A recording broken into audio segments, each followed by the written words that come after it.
Halo, selamat siang Bapak Ibu dan teman-teman semuanya, para sahabat Buddhist Fellowship Indonesia.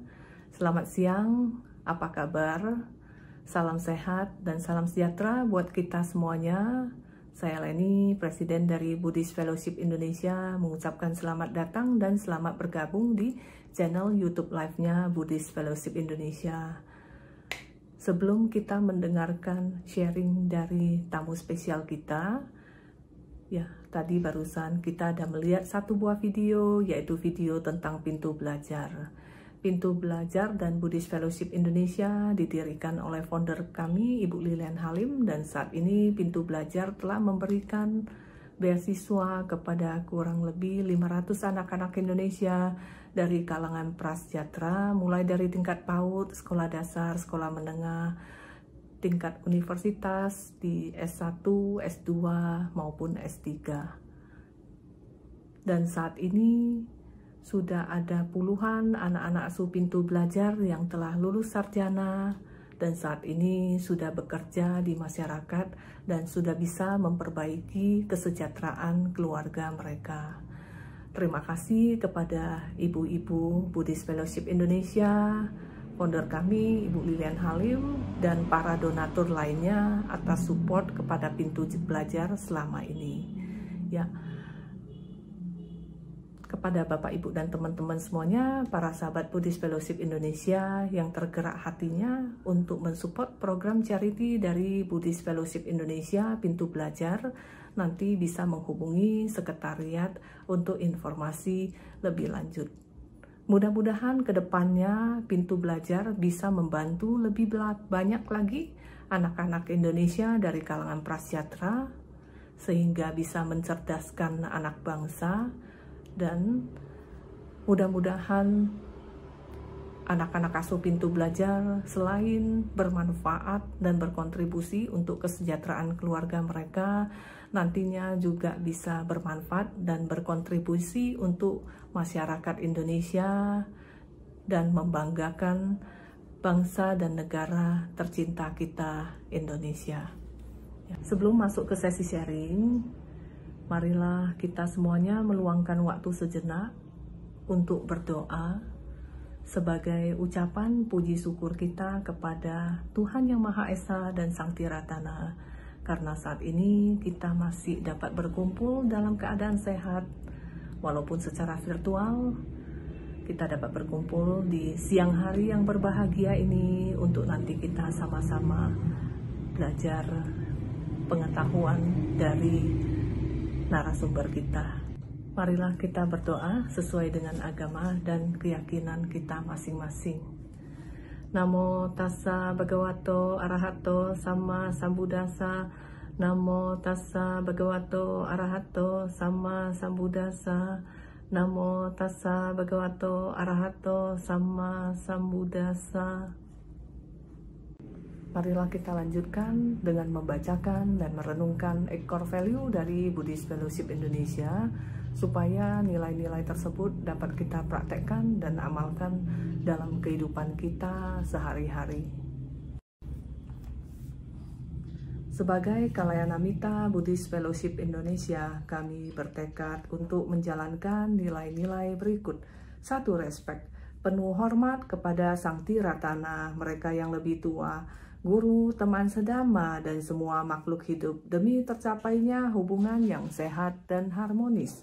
2. Joyful effort, penuh semangat sukacita di dalam mencapai kesejahteraan dan keseimbangan antara fisik dan mental, keluarga dan ekonomi, interpersonal dan spiritual. 3. Integrity, menjalani hidup sesuai prinsip dan nilai-nilai kebenaran, baik melalui pikiran, ucapan, maupun perbuatan.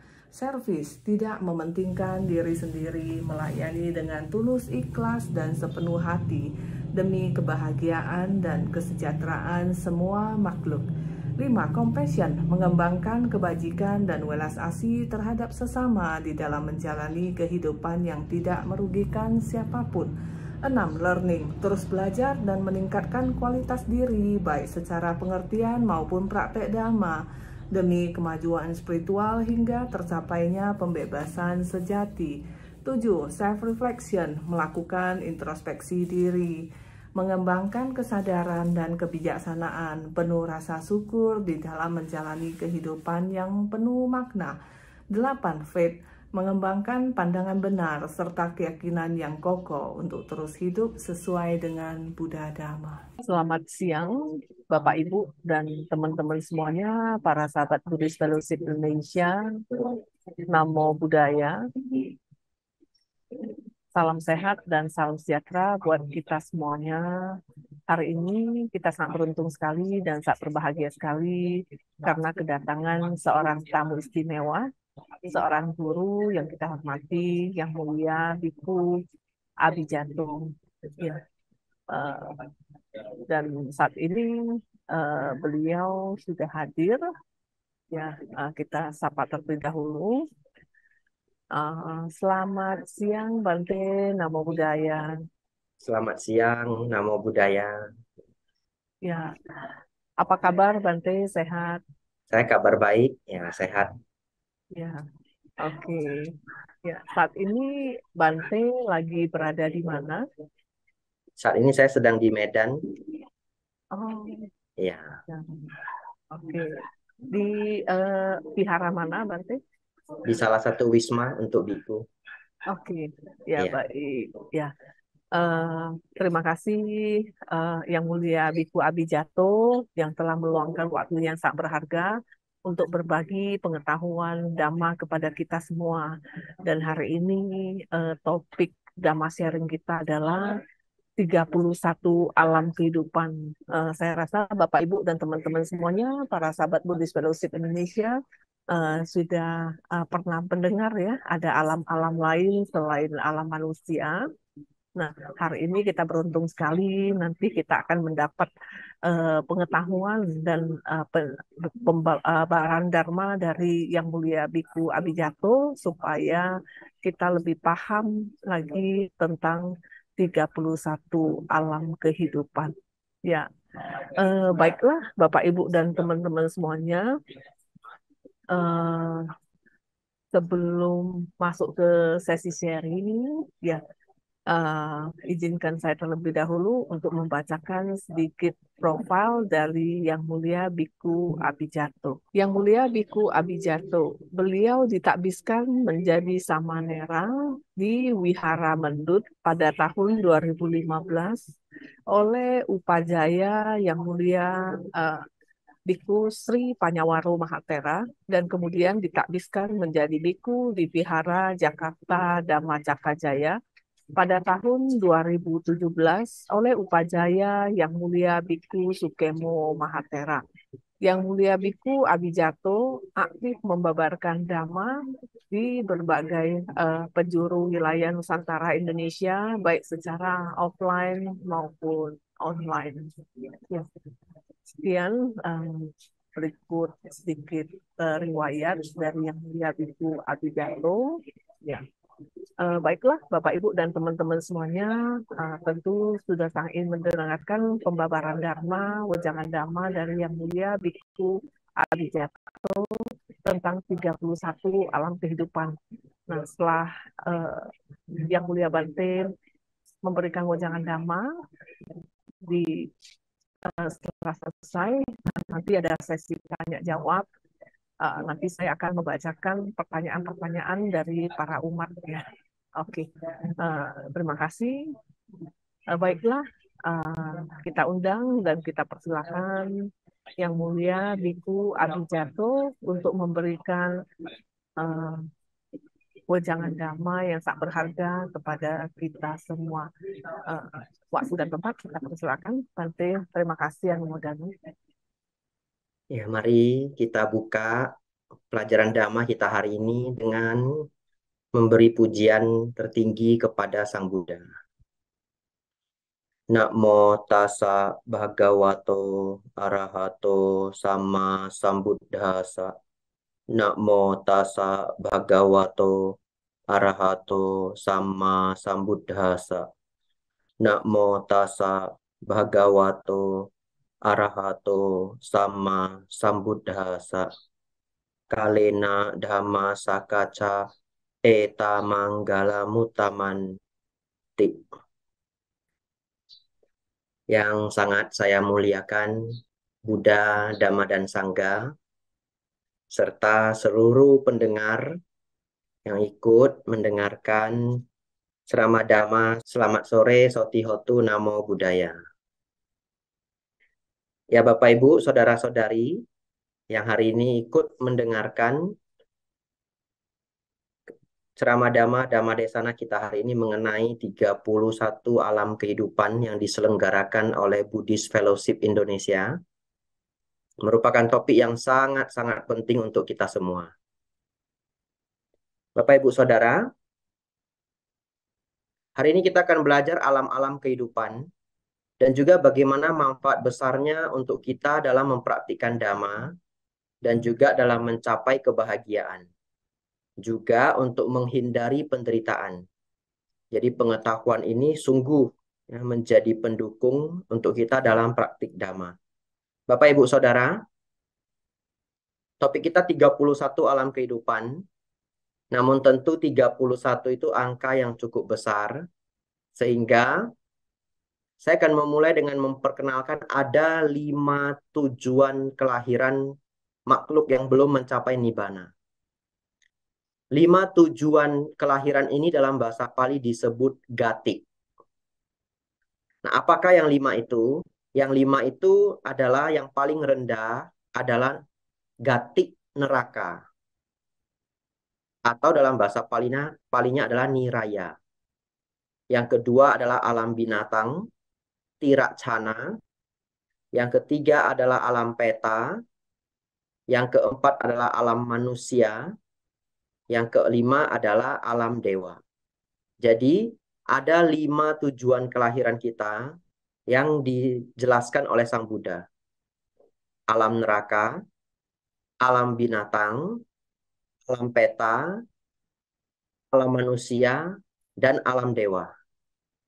Nah, 5 inilah yang nanti kalau dijelaskan secara mendetail menjadi 31 alam kehidupan. Tapi mari kita fokus dulu dengan yang 5 ini. Bapak, Ibu, Saudara, di antara 5 gati ini, ada yang disebut gati yang membawa penderitaan atau tujuan tempat yang menderita. Lalu ada yang gati yang penuh dengan kebahagiaan. Nah, tujuan kelahiran yang penuh penderitaan ini kita sebut sebagai alam dugati. Yang mana alam dugati ini adalah alam neraka, alam binatang, dan alam peta. Peta ini kalau diterjemahkan artinya yang telah berpulang. Yang maksudnya adalah makhluk halus. Jadi mereka yang terlahir kembali di alam rendah yang kita kenal sebagai hantu kalau dalam kehidupan sehari-hari. Jadi gampangnya boleh juga disebut sebagai alam hantu. Nah, 3 ini disebut alam dugati. Kemudian 2 alam kemudian, alam manusia dan alam dewa. Gati manusia dan gati dewa ini disebut alam sugati. Yang juga kita kenal dalam bahasa Indonesia alam surga. Ya, dalam bahasa Palinya adalah sugati. Ya, gati adalah tujuan kelahiran. Su itu artinya bahagia. Jadi tujuan kelahiran yang membahagiakan. Bapak Ibu Saudara, manusia akan terlahir sesuai dengan tingkat batin dan juga kama perbuatannya di antara 5 gati ini. Dan hari ini kita akan belajar bagaimana agar kita tidak jatuh ke dugati dan kalau bisa, bukan kalau bisa, tapi harus bisa lahir di sugati. Bapak Ibu Saudara, di alam dugati saya akan memulai penjelasan dari alam yang paling rendah, yaitu alam neraka. Ini merupakan alam yang paling mengerikan dan tentu harus kita hindari sekuat tenaga agar kita tidak terlahir di alam niraya ini atau alam neraka. Bapak Ibu Saudara, Sang Buddha pernah membuat perumpamaan bagaimana perumpamaan terhadap alam neraka. Sang Buddha mengatakan perumpamaannya adalah ada seorang pria yang sedang berjalan kaki dalam sebuah perjalanan yang sangat panjang. Panas, lelah, haus, dan lapar. Kemudian pria ini terjatuh ke sebuah lubang yang dalam, yang mana dalamnya itu lebih dalam dari tingginya seorang pria dewasa. Setelah dia terjatuh ke lubang itu dipenuhi dengan arang panas yang membara, arang yang menyala-nyala. Nah, seperti itulah orang yang terperangkap di arang yang sedang menyala ini merupakan perumpamaan dari alam neraka. Bapak, Ibu, Saudara-saudari, mereka yang terlahir di alam neraka sungguh mengerikan karena mereka akan mengalami banyak sekali siksaan. Namun bagaimana seseorang sesungguhnya bisa jatuh ke alam neraka? Seorang manusia bisa terlahir kembali di alam neraka apabila dia mengembangkan karakter-karakter bengis, karakter-karakter yang sangat jahat. Dalam kehidupan sehari-hari, kita bisa menemui misalkan mereka yang menjadi pembunuh berantai, orang yang membunuh untuk kesenangan, orang yang dengan gampangnya membunuh orang lain, dan juga dia melanggar kejahatan-kejahatan berat. Dalam bahasa Pali, ada yang disebut akusala garuka kama. Mereka yang melanggar 5 ini, melakukan 5 kejahatan berat ini akan langsung terlahir di alam neraka setelah kematian. Nah, apakah yang 5 ini? Yang pertama adalah melukai Sang Buddha. Yang kedua, ia membunuh seorang arahat. Yang ketiga, ia membunuh ayah kandungnya sendiri. Yang keempat, dia membunuh ibu kandungnya. Dan yang kelima adalah dia memecah belah sangga. Seseorang yang melakukan satu di antara kelima ini dipastikan jatuh ke alam neraka. Nah, Bapak, Ibu, Saudara, alam neraka ini penuh dengan penderitaan. Hingga satu ketika ada seorang Brahmana datang ke Sang Buddha. Lalu dia bertanya, "Oh Sang Buddha, seperti apakah alam neraka itu? Penderitaan di alam neraka itu seperti apa?" Lalu Sang Buddha mengatakan, alam neraka itu penuh dengan penderitaan. Lalu Brahmana ini tidak puas sampai di sana. Dia bertanya lagi ke Sang Buddha, semenderita apa Sang Buddha? Semenderita apa? Akhirnya Sang Buddha memberitahu dengan memberi perumpamaan. Saudara Brahmana, andaikan ada seorang pencuri yang tertangkap di sebuah kerajaan. Setelah dia tertangkap, raja meminta para prajurit untuk menghukumnya dengan menusuknya dengan tombak. Akhirnya prajurit ini menusuk pencuri ini dengan tombak hingga 100 kali. Namun pencuri ini masih belum mati. Lalu para prajurit kerajaan melaporkan kepada raja bahwa pencuri ini masih belum mati. Apa yang dilakukan raja? Raja mengatakan, kalau begitu tusuklah lagi 100 kali di sore hari. Dan apabila masih belum mati, tusuklah lagi 100 kali di malam hari. Akhirnya pencuri ini ditusuk 300 kali pagi, sore, dan malam. Dan akhirnya dia merasakan penderitaan yang luar biasa. Kemudian Sang Buddha mengambil sebuah batu kecil. Lalu memberitahu Brahmana dengan perumpamaan seperti ini. Pencuri yang ditusuk 100 kali di pagi, siang, dan malam hari itu, penderitaannya diibaratkan seperti batu kecil ini. Namun penderitaan di neraka seperti ukurannya gunung Himalaya. Jadi itulah perbandingan yang bisa diberikan Sang Buddha kepada Brahmana ini. Bapak, Ibu, Saudara, inilah alam penderitaan yang paling rendah yang kita kenal sebagai niraya atau neraka. Setelah itu ada satu alam di atasnya yang disebut sebagai alam binatang. Alam binatang ini adalah alam menderita yang selanjutnya, yang mana Sang Buddha membuat perumpamaan untuk alam binatang ini. Ada seorang pria yang berjalan dengan jalan kaki melewati perjalanan yang sangat panjang, lelah, panas, haus, dan lapar. Dan kemudian dia jatuh ke sebuah lubang. Dan lubang itu dipenuhi dengan tinja. Lubang yang dipenuhi dengan tinja ini dan dia terperangkap di dalamnya, seperti itulah perumpamaan alam binatang. Tentu terjatuh dan terperangkap di dalam tinja itu masih lebih baik dibandingkan dengan terjatuh di arang yang panas, Bapak Ibu Saudara. Nah, di alam binatang ini seseorang terlahir di alam binatang karena kama perbuatannya dan juga batin yang tidak luhur. dia memiliki nafsu dan kemarahan yang tinggi sehingga dia terkondisi lahir di alam binatang. Dan juga tentu karena sepanjang hidupnya ia tidak merawat sila. Salah satu ciri khas dari alam binatang adalah alam binatang itu begitu beragam. Jadi kalau kita melihat dalam kehidupan sehari-hari, binatang itu memenuhi seluruh bumi ini, baik di angkasa, baik di lautan, baik di bumi ini. Kadang-kadang sering saya mendapat pertanyaan, kalau kehidupan ini, manusia dan juga makhluk lainnya bertumimba lahir, lantas dari mana asalnya manusia yang lahir jumlahnya terus bertambah, dan terus bertambah? Yang dulunya populasi manusia di bumi ini barangkali hanya 1 miliar, saat ini sudah 7 miliar. Dan diprediksi dalam beberapa tahun ke depan, populasi manusia akan mencapai 10 miliar. Lalu ada yang bertanya, dari mana asalnya makhluk sehingga manusia ini jumlahnya terus bertambah? Maka salah satu jawaban saya adalah, sesungguhnya makhluk yang ada di alam kehidupan ini sungguhlah banyak. Kalau Bapak Ibu pergi ke lautan, lihatlah jumlah ikan dari yang besar sampai yang kecil, yang jumlahnya itu barangkali sudah bukan 5 miliar atau 7 miliar, mungkin perhitungannya adalah ratusan miliar. Kalau Bapak Ibu menggali tanah, di dalam tanah itu penuh dengan binatang-binatang kecil.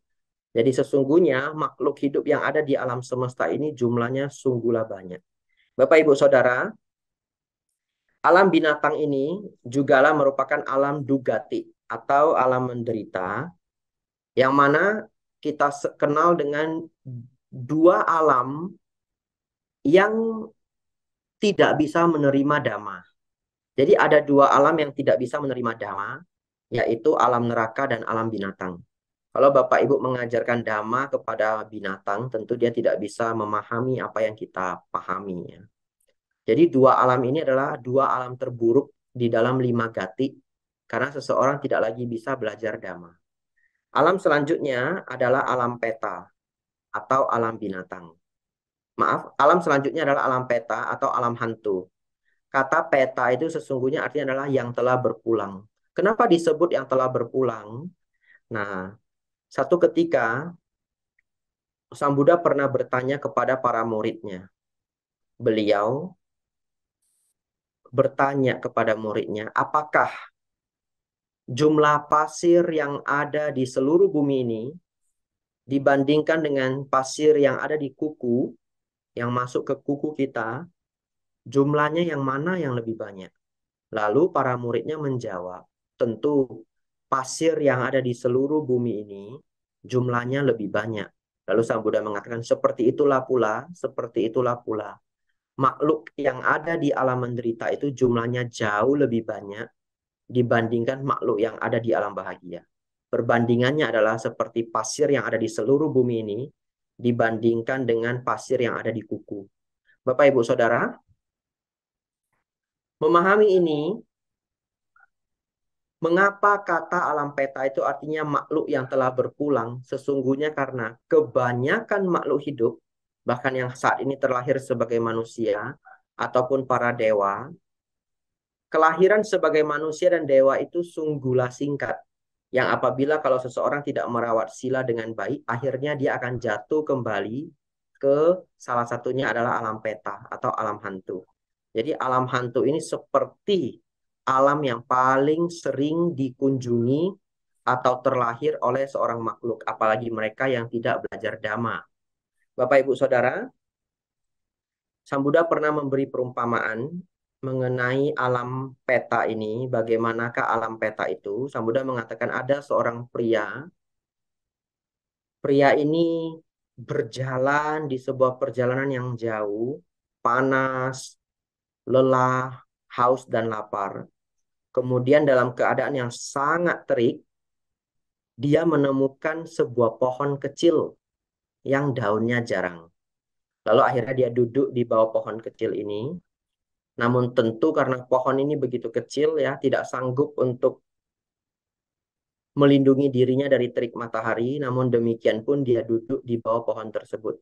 Nah, ini adalah perumpamaan untuk makhluk yang terlahir di alam hantu atau alam peta. Tentu kalau kita memahami dari perumpamaan ini dibandingkan dengan alam binatang dan alam neraka, alam hantu ini sudah jauh lebih baik karena tidak jatuh ke tinja, juga tidak terbakar oleh bara atau oleh arang panas. Kendati pun demikian, alam hantu ini adalah alam yang penuh dengan kesedihan.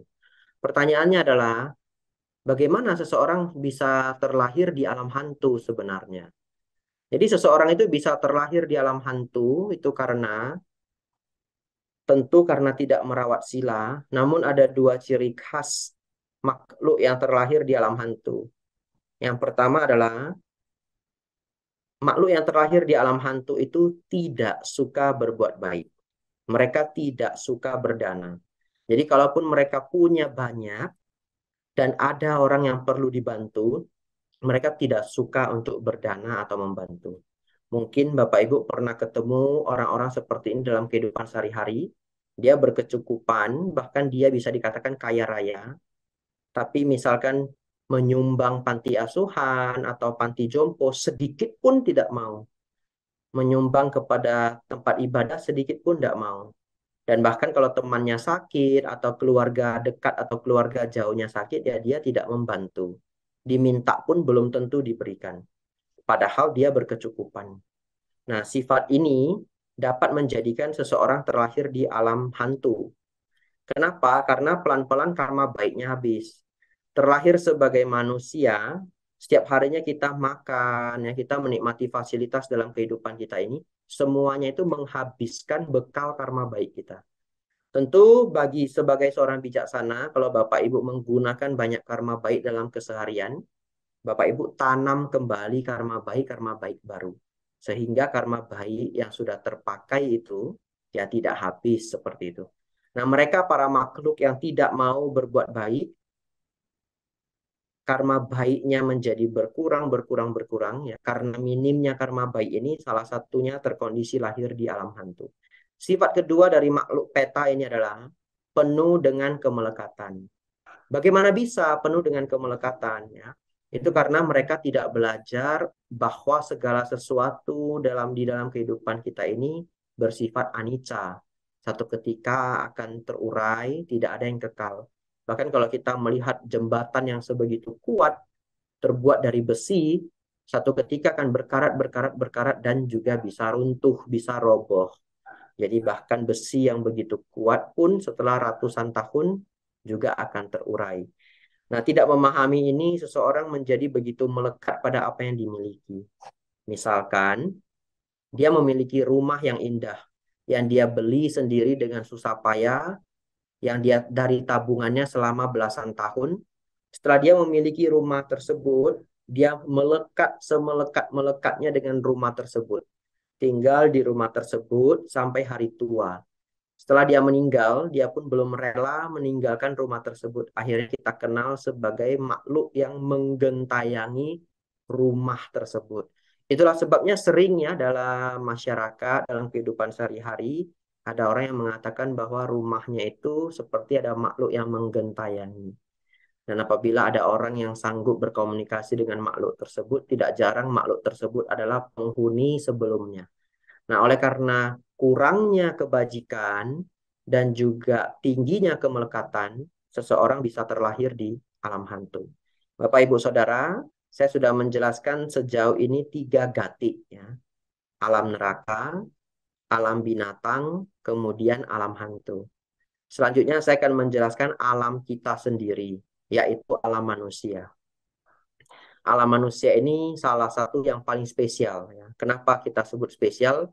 Ya, karena di alam inilah berkesempatan kita belajar dhamma dan melihat dhamma lebih dekat.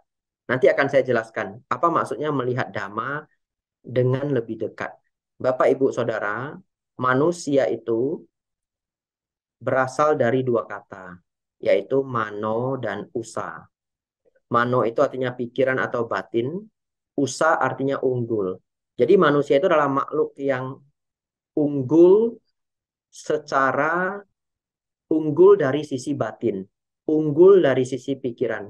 Tentu kalau kita bisa melihat Dibandingkan dengan makhluk-makhluk rendah lainnya tadi, manusia adalah yang paling punya akal, paling cerdas ya.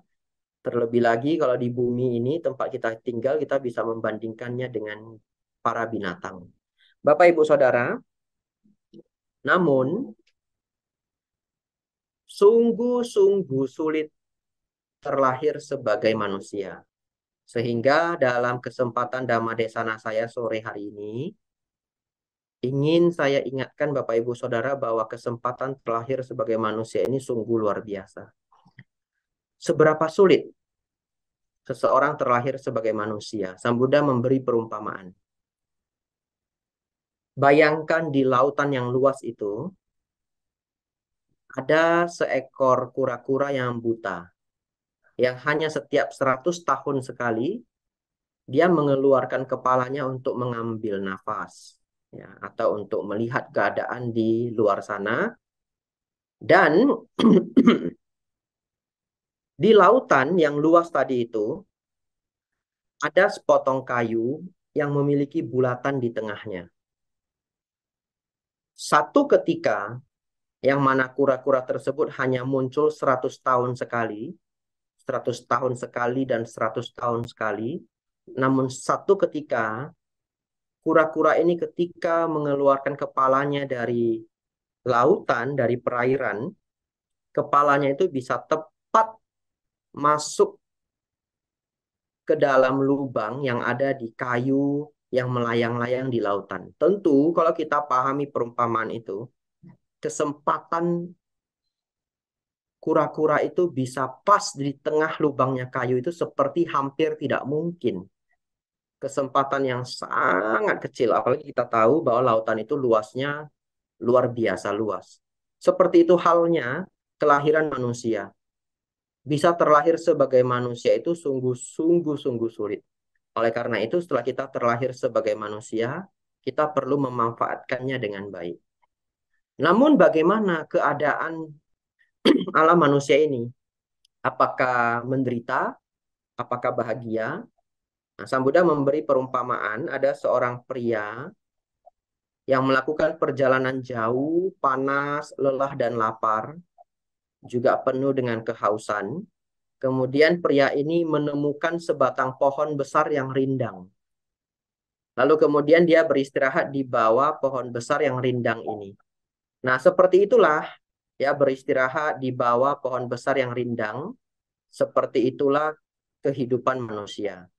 Jadi manusia itu sudah cukup baik ya, tidak ada penderitaan seperti alam neraka yang jatuh ke arang panas, alam binatang yang jatuh ke dalam tumpukan tinja, ataupun alam hantu yang masih tersiksa oleh teriknya panas matahari.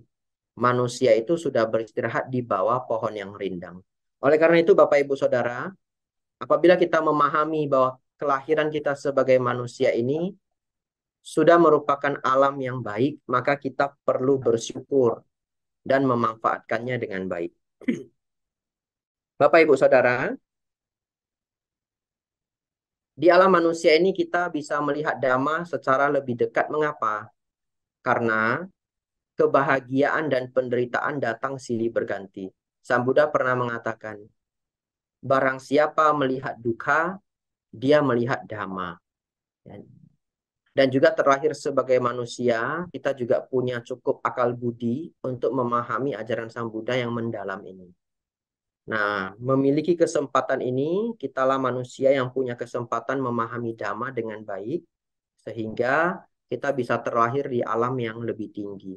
Bapak, Ibu, Saudara, namun ada satu karakter buruk dari seorang manusia. Karakter buruk dari seorang manusia itu adalah sulit terpuaskan. Jadi kalau Bapak Ibu tidak belajar untuk bersyukur, barangkali sering seseorang itu masih merasa kurang. Kok hidup saya penuh dengan kekurangan, tidak pernah berkecukupan. Ini ada sebuah kisah nyata yang pernah terjadi, yang mana saya dengar dari seorang Bante senior di Malaysia. Dan cerita ini cukup menjadi pemikiran untuk kita agar kita belajar bersyukur. Satu ketika di Malaysia, ada seorang pria yang berkecukupan, dia termasuk orang yang kaya, tapi karena kejatuhan ekonomi, terjadi resesi ekonomi, kemudian dia kehilangan semua hartanya. Karena kehilangan semua hartanya, dia harus kembali bekerja, yang mana dulunya dia adalah seorang bos. Dia bekerja dengan gaji 1.600 ringgit. Ya, ini sudah waktu yang lama. Ya, dia bekerja dengan gaji 1.600 ringgit, dan dia selalu merasa bahwa itu adalah kehidupan yang buruk, karena dulunya dia berkecukupan. Satu ketika dia melakukan perjalanan ke India. Sesampainya di India, dia melihat begitu banyak pengemis. Ya, anak-anak kecil mengemis di mana-mana. Lalu dia berjalan menelusuri kehidupan para perumah tangga di India. Dan dia menemukan satu pemandangan yang sangat-sangat mengerikan. Saat itu dia melihat seorang ibu memotong jari anaknya sendiri. Dan dia melihat itu secara live. Dan setelah jari anak itu dipotong dengan pisau, anak itu menjerit dan menangis kesakitan. Ibunya sendiri juga menangis, bukan tidak menangis. Kemudian ibu itu segera menggunakan kain menutupi luka anaknya, dan keduanya menangis. Lalu pria ini datang ke ibunya itu lalu bertanya, itu siapa, tangan siapa yang Anda potong? Ibu itu bilang, itu anak saya sendiri. Nah, kenapa Anda memotong jari anak Anda sendiri? Lalu ibu ini mengatakan, ini satu-satunya cara agar anak saya bisa mendapatkan sedikit roti ataupun uang. Kalau anak saya tidak cacat, anak saya mengemis tidak akan mendapatkan apapun. Jadi terpaksa anak saya harus cacat supaya bisa mendapatkan sedikit pemberian dari mereka yang mau memberi kepada pengemis. Bapak, Ibu, Saudara, setelah melihat pemandangan yang sebegitu mengerikan, kemudian pria ini setelah pulang ke Malaysia, dia mulai tidak pernah komplain dengan hidupnya. Setelah dia melihat pemandangan itu, dia jadi tahu bahwa hidupnya itu sudah sangat baik.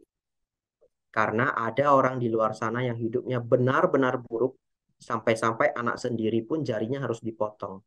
Bapak, Ibu, Saudara, terlahir sebagai manusia yang sesungguhnya punya sifat sulit terpuaskan ini. Semoga setelah mendengar kisah ini, Bapak Ibu hidup tanpa komplain. Apapun keadaan hidup Bapak Ibu, saya pikir lebih baik daripada orang yang ada di cerita ini. Jadi Bapak Ibu hiduplah dengan penuh rasa syukur, bersyukurlah dari apa yang dimiliki. Bapak Ibu Saudara, setelah kita membahas 4 alam, alam selanjutnya, gati selanjutnya adalah subgati atau alam tujuan kelahiran yang membahagiakan. Nah, di subgati ini alamnya banyak sekali, ya. Ya akhirnya kalau nanti kita pecah, kita uraikan semuanya, jumlahnya menjadi 31 alam kehidupan. Nah, apa sesungguhnya 31 alam kehidupan ini kalau dijabarkan? 3 alam menderita yang tadi sudah kita pelajari, alam neraka, alam binatang, dan alam hantu, ditambah 1 alam asura. Nah, alam asura ini di zaman Sang Buddha terkadang tidak Sang Buddha jelaskan bersamaan dengan alam menderita lainnya. Beberapa kali atau seringnya Sang Buddha itu menjelaskan hanya ada 3 alam menderita. Mengapa demikian? Karena asura itu di dalam Digha Nikaya 24, asura itu adalah golongan dewa. Namun karena dewa ini punya sifat kemarahan yang sangat-sangat tinggi, ya akhirnya beberapa biku cendekia menggolongkan asura ini sebagai alam menderita. Yang mana mereka menderita oleh karena kemarahannya. Makanya di buku-buku populer, asura ini diterjemahkan sebagai iblis. Nah, Bapak Ibu Saudara, 4 alam menderita ini, neraka, alam binatang, alam hantu, alam asura, ditambah 1 alam manusia, dan 26 alam dewa. 26 tambah 5 jumlahnya 31. Inilah 31 alam kehidupan. Lalu, Mengapa alam dewa itu terbagi sampai 26? Bukan satu. Kalau kita sering mendengar di masyarakat surga itu hanya satu, tapi dalam ajaran Sang Buddha, surga itu ada 26. Bahkan alam manusia itu masih tergolong alam bahagia. Karena ketika tadi kita belajar pembagian lima gati itu hanya terbagi sebagai dugati dan sugati. Tiga alam yang disebut dugati, tiga kelompok alam, dan dua kelompok alam sugati. Jadi alam manusia sendiri itu sugati. Nah, 26 alam dewa ditambah satu alam manusia, alam sugati itu menjadi 27. Bapak Ibu Saudara, namun karena kita selalu memisahkan alam manusia berdiri sendiri, seringnya orang hanya menyebutkan 26 alam surga. Nah, mari saya ingin sengaja saya ulang jumlah ini agar Bapak Ibu sembari mendengarkan Dharma, Bapak Ibu juga ikut menjadi hafal. 4 alam menderita, 1 alam manusia, 26 alam dewa. Masuk ke pembahasan berikutnya Bapak Ibu Saudara. Bagaimana pembagian dari 26 alam dewa ini? 26 alam dewa ini dimulai dari 6 dewa alam nafsu. Alam dewa nafsu. Kenapa disebut alam dewa nafsu? Karena 6 alam dewa ini masih memiliki kebahagiaan dari hasrat sensual. Jadi di dalam 6 alam ini ada suami dan istri, ada pria dan wanita. Totalnya ada 6. Dari yang paling rendah kita kenal sebagai alam Catu Maharajika. Kemudian setelah alam Catu Maharajika, di atasnya itu ada alam Tawatingsa. Kemudian alam Yama. Kemudian alam Tusita. Kemudian alam Nimanarati. Dan yang keenam adalah alam Paranimita Wasawati. Bagi Bapak Ibu yang ingin menghafal, nanti Bapak Ibu lihat saja di Google, tulis saja pembagian 31 alam kehidupan. Nah, kemudian Bapak Ibu bisa belajar untuk menghafalnya. Satu Maharajika, Tawatingsa, Yama, Tusita, Nimanarati, Paranimita, Wasawati. Bapak Ibu Saudara, 6 tingkat alam dewa ini semuanya memiliki tingkatan-tingkatan yang berbeda. Yang paling rendah adalah Catu Maharajika dan yang paling tinggi adalah Paranimita. Nah, terbagi menjadi 6, dari yang paling rendah ini memiliki umur dan juga kecahaya dan tingkat batin yang lebih rendah di antara alam yang lebih tinggi. Jadi semakin tinggi alam surganya, maka umur, cahaya, dan kekuatan batin dewa tersebut juga menjadi lebih tinggi. Bapak Ibu Saudara, setelah 6 alam dewa yang memiliki nafsu, selanjutnya adalah alam Brahma. Alam Brahma ini sudah tidak ada lagi nafsu hasrat ragawi. Sehingga di dalam alam Brahma ini tidak dikenal pria dan wanita. Tidak ada lagi hasrat sensual. Semua makhluk yang mencapai alam Brahma ini mencapai tingkatan batin yang disebut jana. Jadi kalau mereka tidak mencapai jana, tidak akan terlahir di alam Brahma. Nah, alam Brahma ini terbagi menjadi alam rupa dan alam arupa. Yang totalnya nanti adalah 20. Bagaimana pembagian 20 ini? Pencapaian jana pertama diwakili oleh 3 alam Brahma. Jadi 3 alam Brahma yang dicapai melalui pencapaian jana pertama. Kemudian 3 alam Brahma dari pencapaian jana kedua. Kemudian 3 alam Brahma dari pencapaian jana keempat. Dan 7 alam Brahma dari pencapaian jana keempat. Jumlahnya totalnya adalah 16. Kemudian ada 4 alam arupa jana yang disebut arupa Brahma. Totalnya adalah 4. 4 ditambah 16 jumlahnya 20. Ditambah 6 tingkat alam dewa, jumlahnya ada 26. 1 alam manusia, 27. 4 alam menderita, totalnya 31 alam kehidupan. Bapak Ibu Saudara, alam dewa tadi tentu tidak sempat saya jabarkan sedetil-detilnya karena rencana Dhammadesana saya sore hari ini adalah 40 menit ya. Namun sedikit kita akan membahas Setelah kita memahami bahwa ada 26 tingkat alam dewa, sesungguhnya alam-alam dewa ini dicapai dengan batin yang luhur. Batin yang luhur itu lihatnya bagaimana? Ada 7 kriteria batin itu dikatakan luhur. Yang pertama adalah kemarahan yang berkurang. Yang kedua, keserakahan yang berkurang. Yang ketiga adalah ego, kesombongan yang berkurang. Agar gampang kita ingat, dalam bahasa Pali adalah adosa, aloba, amoha. Kemudian 4 lainnya adalah meta, karuna, mudita, upekha. Jadi 7 karakter ini adalah karakter batin yang berkembang. Semakin rendah dosa loba mohanya, batinnya semakin luhur. Semakin tinggi meta, karuna, mudita, upekhanya, maka dia akan terlahir di alam yang semakin tinggi pula. Oleh karena itu, mereka yang mencapai alam Brahma, tentu dosa loba mohanya sudah sedemikian sedikit, dan meta, karuna, mudita, upekhanya berkembang sedemikian pesat. Bapak, Ibu, Saudara, semoga dari pembahasan kita, Bapak Ibu jadi termotivasi untuk merawat sila, menjadi orang baik, agar terhindar dari kelahiran alam menderita. Dan juga termotivasi untuk berbuat baik, melatih diri, banyak mendengarkan dhamma, dan juga praktik meditasi untuk mencapai alam-alam surga yang tinggi.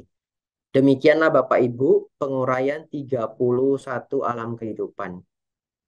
Pertanyaan terakhir, kemudian kita masuk ke tanya jawab. Lalu Bante, kenapa tidak ada yang disebut alam nibbana? Sedangkan kita pelajari pencapaian tertinggi dalam ajaran Buddha adalah nibbana. Bapak Ibu Saudara, nibbana tidak ada di dalam salah satu 31 alam kehidupan ini. Nibbana adalah kualitas batin, tingkatan batin, pencapaian batin, yang mana seseorang telah melenyapkan sepenuhnya dosa, loba, dan moha, kemarahan, keserakahan, dan kebodohan batin. Ketika 3 ini lenyap sempurna, seseorang tidak terlahir di dalam salah satu dari seluruh 31 alam kehidupan. Oleh karena itu disebut sebagai pencapaian nibbana. Oleh karena itu nibbana, Bapak Ibu, bukanlah alam, namun keadaan batin. Anumodana bagi yang mendengarkan sampai sejauh ini. Setelah ini kita masuk sesi tanya jawab. Saya kembalikan kepada Bu Leni. Terima kasih kepada Yang Mulia Biku Abijato atas wejangan dhamma yang sangat indah dan sangat berharga kepada kita semua di siang menjelang sore yang berbahagia ini. Ya, sebelum masuk ke sesi tanya jawab, marilah Bapak Ibu dan teman-teman semuanya, para sahabat Buddhist Fellowship Indonesia, kita saksikan sebuah video dari Pintu Belajar. Pintu Belajar dan Buddhist Fellowship Indonesia didirikan oleh founder kami, Ibu Lilian Halim. Dan Pintu Belajar saat ini sudah memberikan beasiswa kepada kurang lebih 500 anak-anak Indonesia dari kalangan prasejahtera, mulai dari tingkat PAUD, sekolah dasar, sekolah menengah di universitas, baik strata 1, strata 2, maupun strata 3. Dan ini adalah sebuah video dari Pintu Belajar yang menggambarkan tentang seorang anak asuh Pintu Belajar yang berada di Singkawang, Kalimantan Barat. Marilah kita bersama-sama menyaksikan terlebih dahulu. Terima kasih.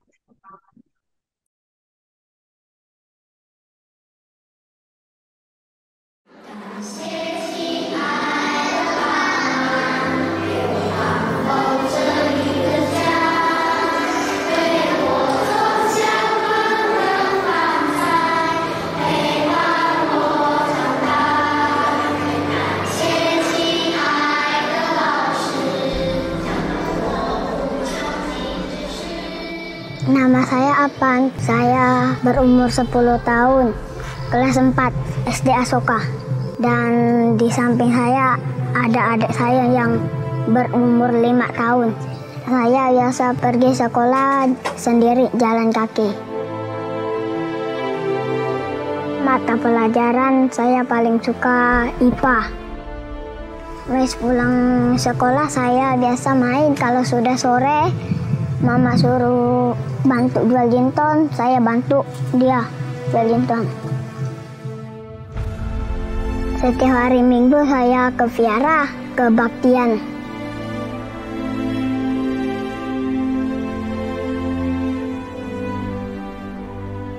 Pekerjaan mama saya menoreh karet. Biasa dia pergi jam 5, pulangnya jam 11 siang.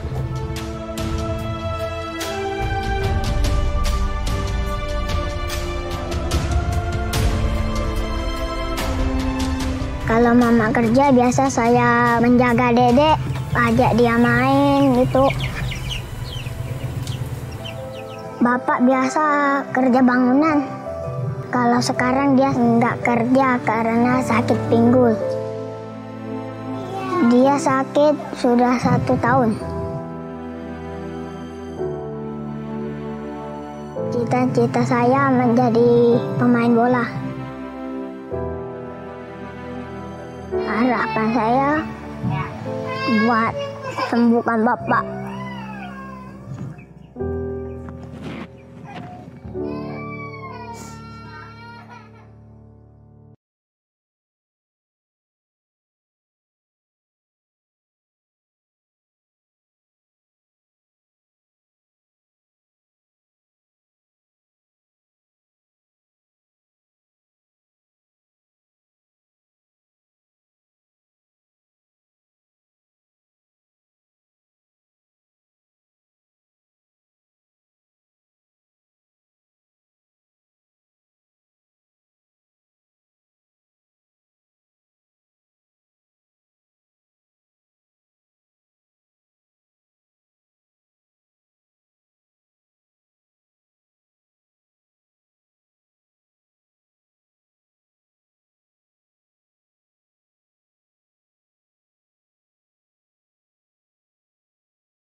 Terima kasih kepada Bapak Ibu dan teman-teman semuanya yang telah menyaksikan sebuah video dari Pintu Belajar.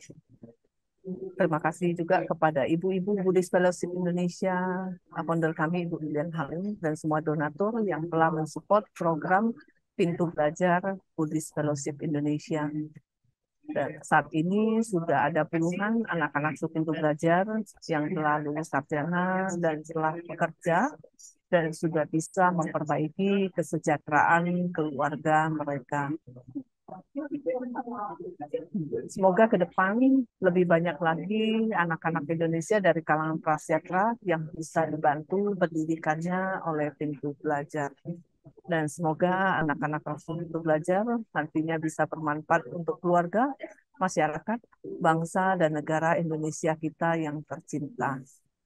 Dan bagi Bapak Ibu dan teman-teman semuanya yang tergerak hatinya untuk mensupport program Pintu Belajar Buddhist Fellowship Indonesia, nanti bisa menghubungi sekretariat untuk informasi lebih lanjut. Ya, terima kasih. Ya, baiklah. Sekarang tibalah saatnya di sesi tanya jawab. Ya, ya. Terima kasih Bante atas wejangan damanya. Izin bertanya ya Bante. Lahir sebagai manusia kan ada proses ya, semua orang pasti mengalami proses lahir, berkembang, dewasa, tua, sakit, dan mengalami kematian ya. Itu proses jika seorang terlahir sebagai manusia. Nah, kalau pada saat seseorang akan melalui proses kematian, Bante, nah itu pikiran yang benar itu biasanya seperti apa ya, Bante? Maksudnya, apakah boleh mempunyai pikiran tetap terlahir sebagai manusia sehingga punya lebih banyak kesempatan untuk melakukan kebaikan dan belajar dhamma lebih advance lagi, atau mempunyai pikiran bisa bersenang-senang dan menikmati kebahagiaan di alam dewa. Maksudnya ini lebih ke manusia secara general ya Bante ya. Kalau untuk pencapaian nibbana kan mungkin itu agak advance ya Bante. Yang kita tanyakan adalah maksudnya yang secara general, yang masih umat awam pada umumnya gitu Bante. Sebaiknya pikirannya diarahkan bagaimana kalau misalnya di Mahayana ya Bante, biasanya kan dianjurkan untuk membaca Amitabha supaya terlahir di alam Amitabha Pure Land. Uh, nah, bagaimana pandangan menurut Bante? Ya, Terima kasih. jadi kalau yang pertama saya bahas adalah bagaimana keinginannya atau cita-cita kita setelah kematian. Kalau bahasa Dhamma memang lebih sering menggunakan kata kematian, jadi semoga tidak terkejut ya. Di buku-buku Dhamma selalu menggunakan kata kematian. Nah, tentu cita-cita kita sebagai manusia apabila kita mati, meninggal, harapan kita adalah terlahir di alam sugati, alam yang baik. Alam sugati ini meliputi 27 alam. Salah satu dari 27 alam ini semuanya baik. Apakah alam manusia, 6 alam dewa, ataupun 20 alam Brahma. Nah, lalu pertanyaan selanjutnya atau pemikiran selanjutnya adalah, apa pikiran terakhir kita sebelum menjelang kematian? Karena di salah satu pembelajaran di salah satu aliran Mahayana, jadi Mahayana itu banyak alirannya. Salah satunya adalah aliran Sukhavati Pure Land. Mereka terbiasa mempraktikkan pengulangan nama Buddha Amitabha. Nah, saya tidak akan banyak membahas mengenai yang aliran Sukhavati karena saya tidak pernah mempelajari secara spesifik ya. Saya akan mewakili jawaban dari Theravada saja. Tentu pikiran terakhir menjelang kematian itu membantu pikiran kita menjadi damai. Tapi kemana seseorang akan terlahir itu tergantung kebiasaan pikirannya sepanjang waktu yang lama. Jadi saya ulangi, kebiasaan pikiran sepanjang waktu yang lama, kebiasaan pikiran itulah yang nanti menentukan pikiran terakhir. Loh, kenapa demikian? Jadi sesungguhnya detik atau pikiran terakhir menjelang kematian itu bukanlah hal yang bisa kita atur.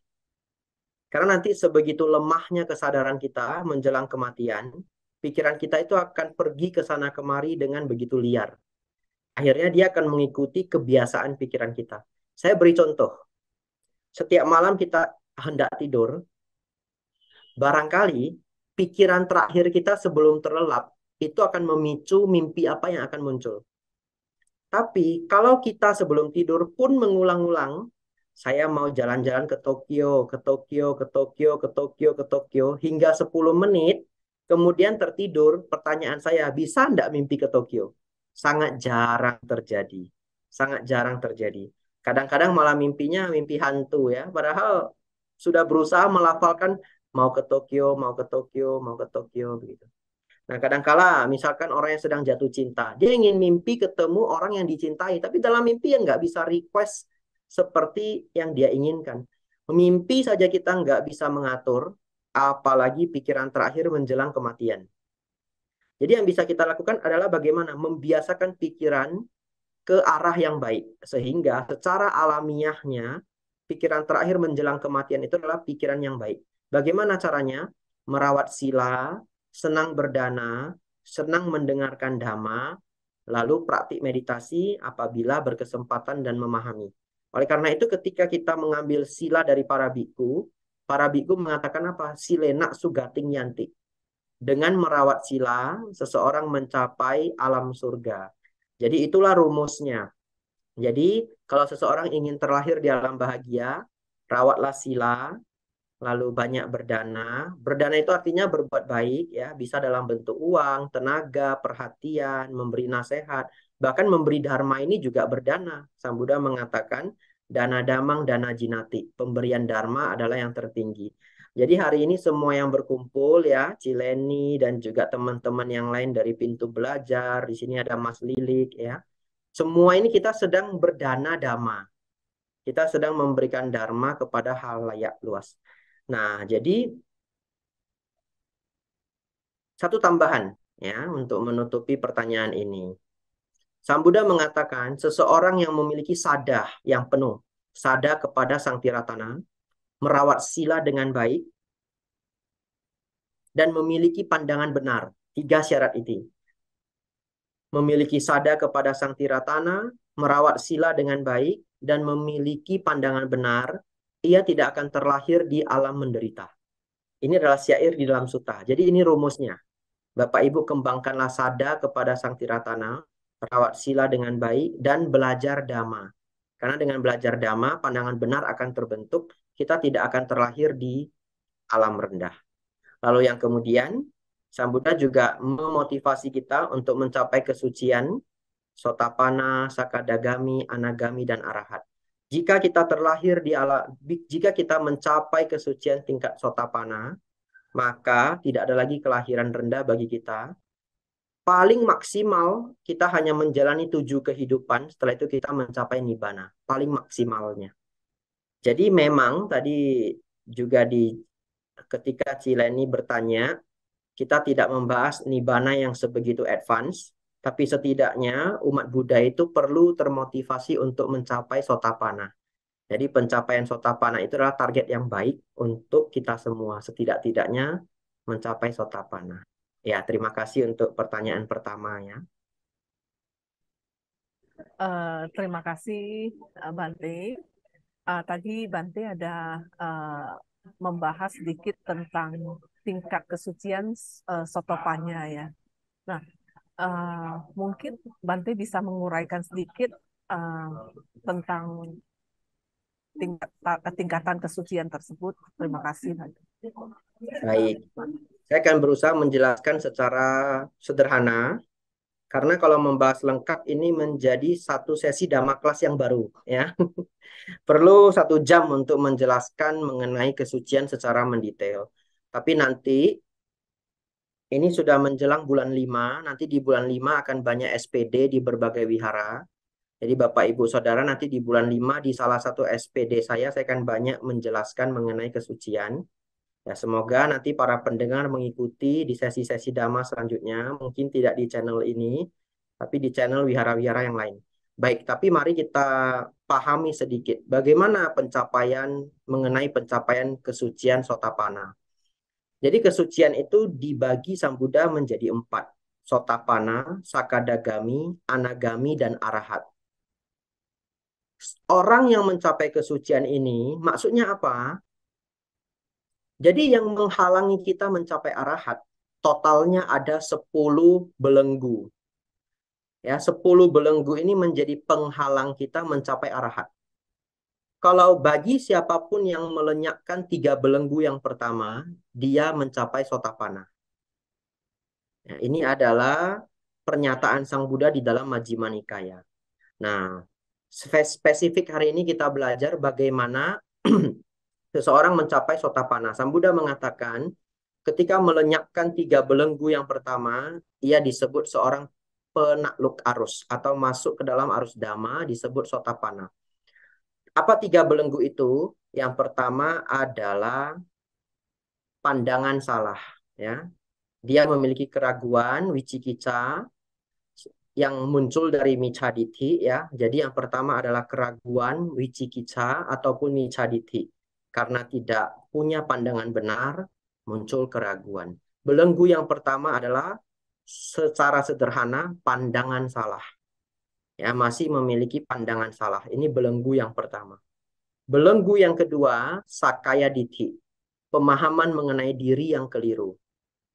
Belenggu yang ketiga, silabata paramasa. Yaitu belenggu berpikir bahwa ada ritual dan upacara yang dapat menyucikan diri. Padahal penyucian diri itu hanya bisa dicapai dari praktek Dhamma. Apa maksudnya? Misalkan, bisakah seseorang itu mengurangi kemarahan dengan membuat ritual? Nggak bisa.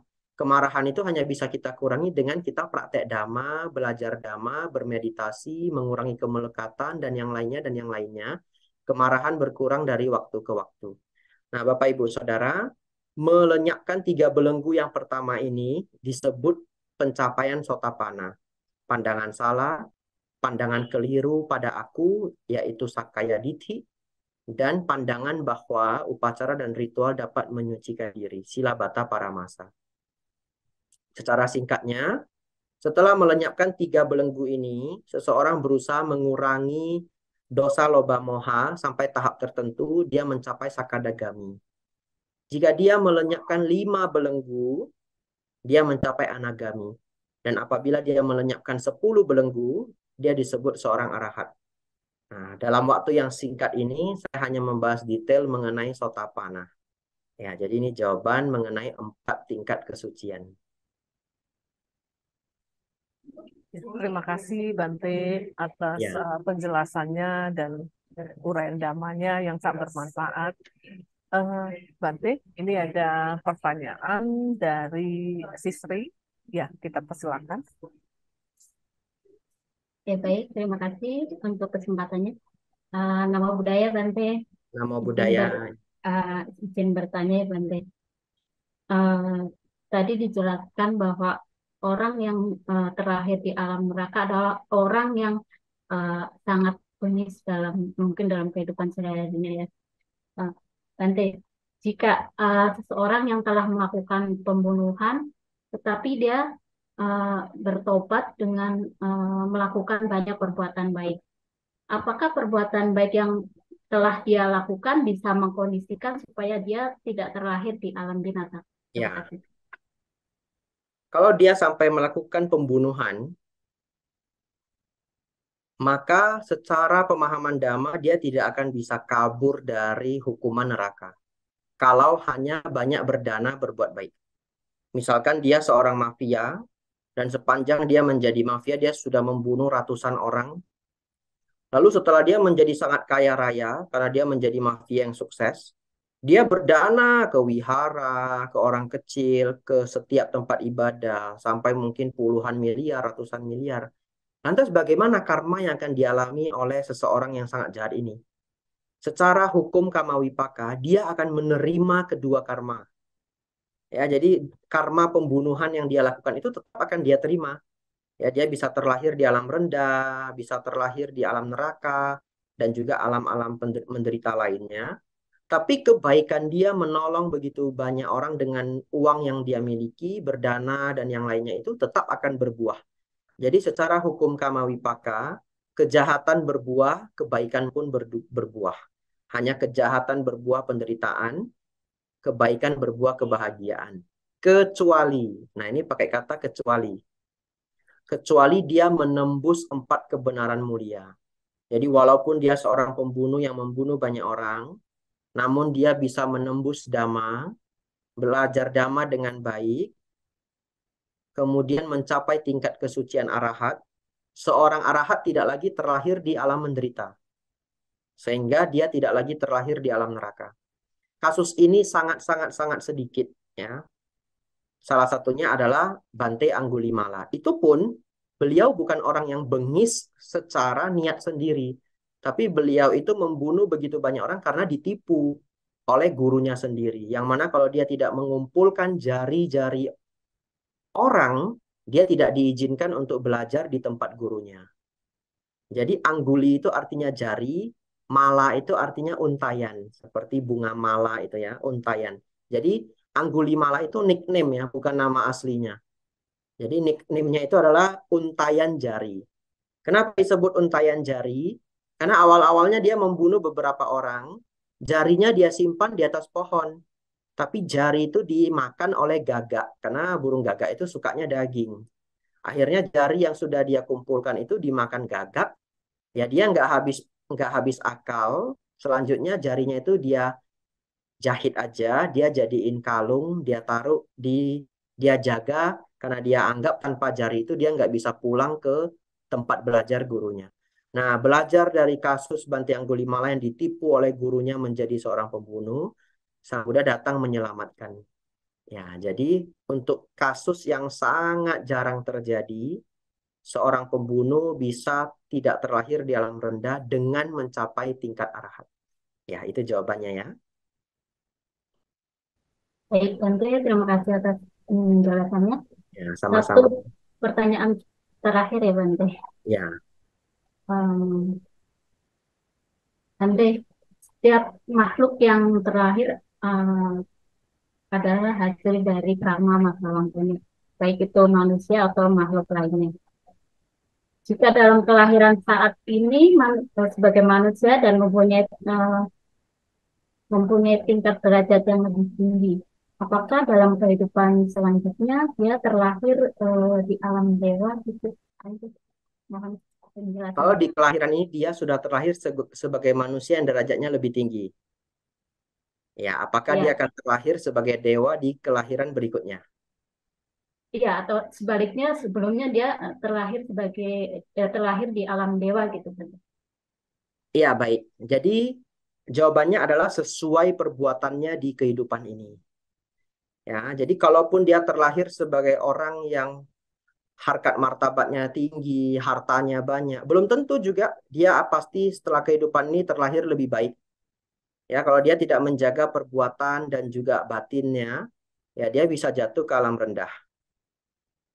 Begitu pula juga dia kalau seseorang terlahir harkat martabatnya tinggi, dia menjaga moral dengan baik, menjadi orang yang bijaksana, punya meta karuna, dia bisa terlahir sebagai dewa.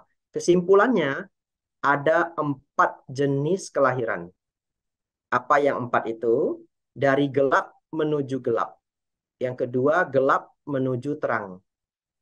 Yang ketiga, terang menuju gelap. Yang keempat, terang menuju terang. Apa maksudnya? Gelap menuju gelap. Sudah lahirnya buruk, tidak menjaga moral, banyak berbuat jahat, jatuh ke alam rendah. Sudah lahirnya buruk, kelahiran selanjutnya menjadi lebih buruk. Gelap menuju gelap. Ada yang gelap menuju terang. Kelahiran dia pada awal, Recording in progress.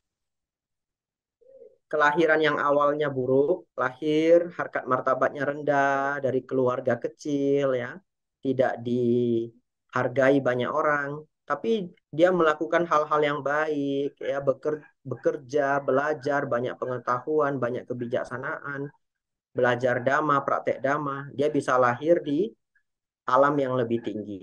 Jadi ini dari gelap menuju terang. Dengan analogi yang sejenis, ya juga ada yang terang menuju gelap dan terang menuju terang. Ya ini 4 jenis kelahiran. Ya semoga menjawab pertanyaan terakhir ini ya. Baik, nanti terima kasih atas penjelasannya. Untuk waktu selanjutnya saya kembalikan ke Cileni. Terima kasih.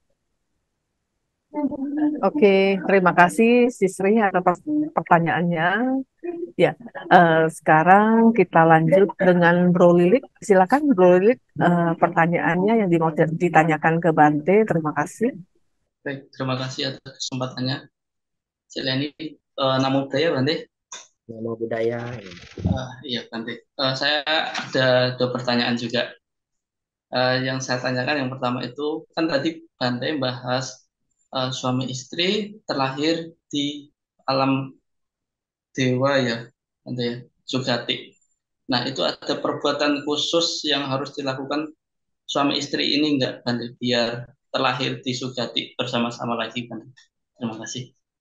Oh tidak, yang tadi saya bahas itu adalah di 6 tingkat alam dewa itu masih ada yang namanya suami dan istri, masih ada yang namanya pria dan wanita. Tapi di alam Brahma itu tidak ada yang namanya pria dan wanita. Jadi para Brahma itu tidak ada pengklasifikasian pria wanita karena di sana sudah tidak ada hasrat seksual. Ya, jadi 6 tingkat alam dewa, 1 alam manusia, 4 tingkat alam rendah, 11 alam ini disebut alam nafsu ragawi. Kadang-kadang bahasa Palinya disebut kama bumi. Kama itu artinya nafsu ragawi. Ya, jadi di dalam 6 tingkat alam dewa yang masih memiliki nafsu, di sana ada suami dan ada istri. Ada laki-laki, ada perempuan. Tapi kalau pertanyaannya diganti oleh Mas Lilik, bagaimana agar seseorang suami istri ingin terlahir bersama di alam surga?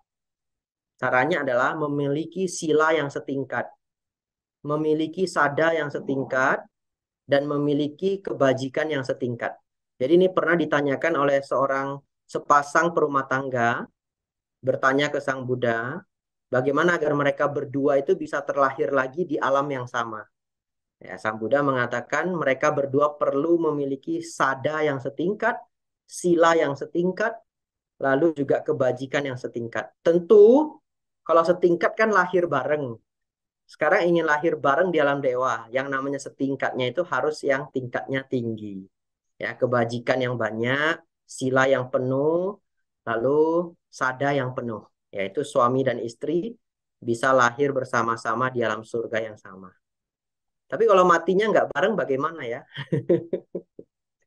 Ya, itu di luar konteks kita ya. Silahkan pertanyaan selanjutnya, silahkan. Baik, terima kasih Bante. Terus ini penjelasannya yang tadi ada sedikit miskomunikasi gitu Bante, kesalahpahaman. Nah, ini pertanyaan yang terakhir Bante dari saya. Kan saya pernah baca di buku Bante itu ada yang agama Buddha itu mengenal kiamat ya, nggak salah itu. Nah, itu apakah sampai di alam-alam para dewa Bante kiamatnya ini? Atau hanya di alam manusia ke bawah gitu. Terima kasih. Ya, Sang Buddha membahas ya kehancuran bumi itu seperti apa. Kehancuran bumi itu akan terjadi ketika planet-planet di alam semesta itu saling bertabrakan. Nah, ketika saling bertabrakan itu terjadilah kehancuran bumi. Itu ditandai dengan munculnya banyak matahari. Karena di dalam galaksi itu matahari itu hanya salah satu bintang dari miliaran bintang lainnya. Kalau yang belajar astronomi itu akan memahami ini. Jadi ketika terjadi tabrakan antara tata surya, jumlah matahari akan bertambah. Itu yang dijelaskan oleh Sang Buddha di dalam sutta mengenai kehancuran bumi. Tapi kehancuran bumi itu juga bukan berarti 31 alam kehidupan itu habis gitu. Karena kenapa? Karena Sang Buddha mengatakan ada 31 alam kehidupan di dalam setiap tata surya. Jadi, kita ini ada di tata surya yang mataharinya 1, planetnya 9. Di tempat lain itu ada tata surya lainnya. Jadi di setiap tata surya itu ada eksis 31 alam kehidupan. Itu artinya ada manusia di tata surya yang lain, ada dewa di tata surya yang lain.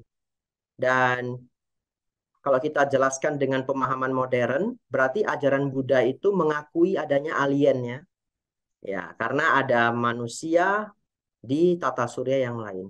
Jadi kalaupun terjadi kiamat di bumi kita ini, bukan berarti manusia di bumi di tata surya yang lain itu kiamat bersamaan, tidak. Ya, ya seperti itu. Baik, Tante, terima kasih atas penjelasannya.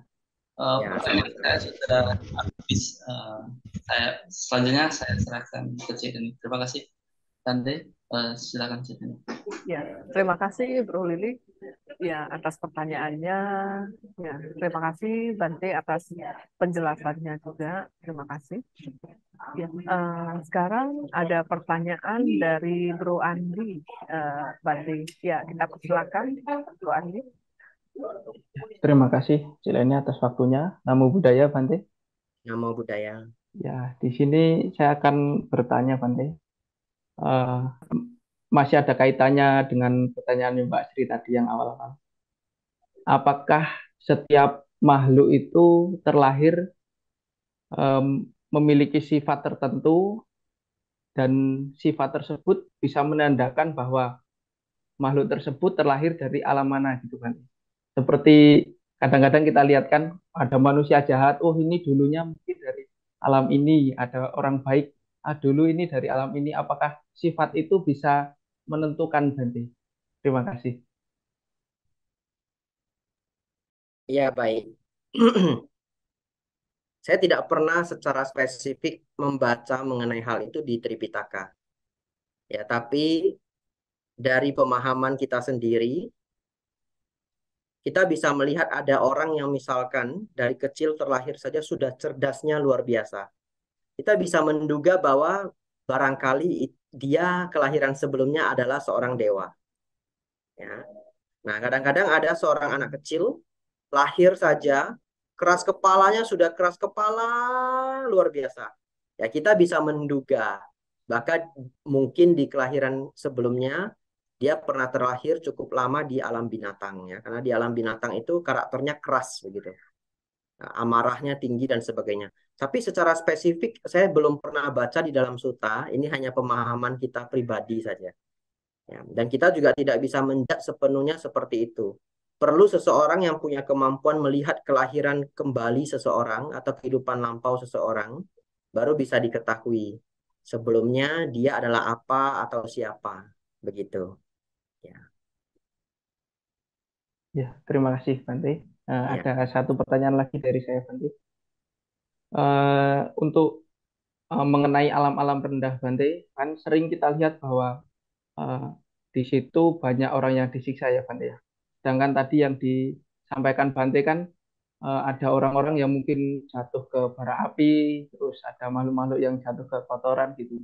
Nah, yang kadang saya juga pernah melihat Bante di situ bahwa makhluk-makhluk itu disiksa oleh makhluk juga Bante. Jadi ada makhluk yang lebih kuat mungkin ya yang menyiksa di alam-alam rendah gitu Bante. Nah, dan apakah di setiap alam-alam kehidupan ini ada bisa dikatakan ada penguasanya Bante atau raja-rajanya gitu Bante. Terima kasih. Ya,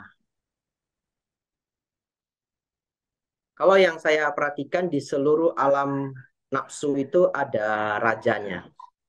Ya, jadi 11 alam nafsu itu ada pemimpinnya. Bahkan di alam Brahma pun ada Brahma yang paling sakti, yang secara alamiahnya menjadi pimpinannya. Di alam Brahma pun ada Brahma yang paling tinggi, yang kita kenal sebagai Mahabrahma. Jadi bisa dikatakan di setiap alam itu ada pemimpin-pemimpinnya, yang terbentuk secara alamiah, karena dia memiliki karma baik yang lebih besar di antara makhluk-makhluk lainnya.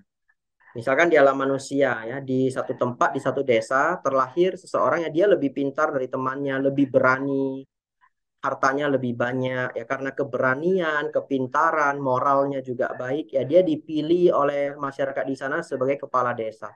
Jadi pemimpin-pemimpin itu akan muncul secara alamiah, saya pikir demikian. Dan ini ada di setiap alam kehidupan. Ya, terima kasih Ya, pertanyaannya baik ya. Bante, terima kasih atas jawabannya. Saya kembalikan ke Cik Leni lagi. Ya, terima kasih Bro Aldi atas pertanyaannya dan terima kasih Bante atas wejangan damanya yang sangat berharga dan sangat bermanfaat untuk kita semuanya di siang menjelang sore hari ini. Bante, izin bertanya, ya, kalau di alam-alam dewa ya, nah kan masanya cukup panjang ya Bante. Itu ada kemungkinan-kemungkinan orang yang terlahir di alam dewa itu bisa terlahir kembali di alam yang lebih rendah nanti, atau kalau sudah naik tingkat ke yang lebih tinggi tidak akan turun lagi, dia akan meningkat terus, atau bagaimana Bante? Mohon pencerahannya, terima kasih. Ya, berkemungkinan untuk jatuh ke alam yang lebih rendah apabila karma baiknya sebagai dewa sudah habis. Dan itu ditandai dengan kalau seorang dewa umurnya habis itu ditandai dengan cahayanya yang mulai meredup. Ya, jadi kalau seorang dewa cahayanya meredup, meredup dan meredup, dia tahu bahwa umurnya itu tinggal sedikit. Nah, salah satu cara agar umur mereka menjadi panjang atau mereka bisa terlahir lagi di alam yang lebih tinggi adalah mempraktekkan dhamma. Jadi dhamma itu adalah yang paling berharga di antara semua hal-hal lainnya.